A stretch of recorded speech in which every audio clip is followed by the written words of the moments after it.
എല്ലാ സംഗതിക്കും ഇന്ത്യയിൽ നിയമമുണ്ട്. ഉദാഹരണത്തിന് മൊബൈൽ ഫോൺ.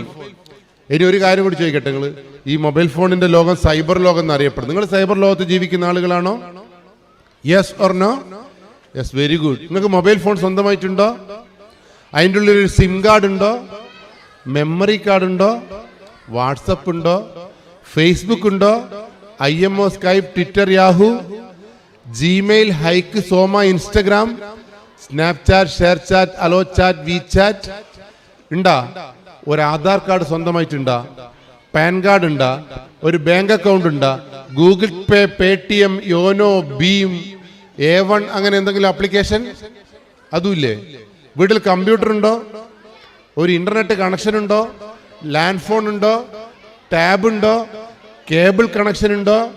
ഡിഷ് വെച്ചിട്ടുണ്ടോ? വീട്ടിൽ വൈഫൈ ഉണ്ടോ? അങ്ങട്ടല്ല വൈഫൈ നിങ്ങളെ പറമ്പ് കൂടി വരുന്നുണ്ടോ? ഇതിലേതെങ്കിലും ഒന്ന് നിങ്ങൾക്കുണ്ടോ? ഏതെങ്കിലും ഒന്നുണ്ട് എങ്കിൽ നിങ്ങൾ സൈബർ ലോകത്തെ അംഗങ്ങളാണ്. അപ്പൊ ഈ സാധനം ഉപയോഗിച്ച് ചെയ്യുന്ന കുറ്റകൃത്യത്തെയാണ് നമ്മൾ സൈബർ കുറ്റകൃത്യം എന്ന് പറയാ. അങ്ങട്ടല്ല വൈഫൈ ഉപയോഗിച്ച് കുറ്റം ചെയ്യുക, സിം കാർഡ് ഉപയോഗിച്ച് കുറ്റം ചെയ്യുക, നിങ്ങളെ മൊബൈൽ ഫോൺ ഉപയോഗിച്ച് കുറ്റം ചെയ്യുക, കമ്പ്യൂട്ടർ ഉപയോഗിച്ച് കുറ്റം ചെയ്യുക, ബാങ്ക് അക്കൗണ്ട് ഉപയോഗിച്ച് കുറ്റം ചെയ്യുക, ATM കാർഡ് ഉപയോഗിച്ച് കുറ്റം ചെയ്യുക. ഈ കുറ്റത്തിനൊക്കെ പറയുന്ന പേര് സൈബർ കുറ്റകൃത്യം എന്നാണ്. അതുകൊണ്ട് ഇന്നു മുതൽ ഈ സാധനത്തെ ലഘൂകരിച്ച് കാണേണ്ട, ഈ വസ്തു എങ്ങനെ ഉപയോഗിക്കണമെന്നും എങ്ങനെ ഉപയോഗിക്കരുത് എന്നും പറഞ്ഞൊരു നിയമം ഈ നാട്ടിലുണ്ട് എന്ന് മറന്നു പോകരുത്.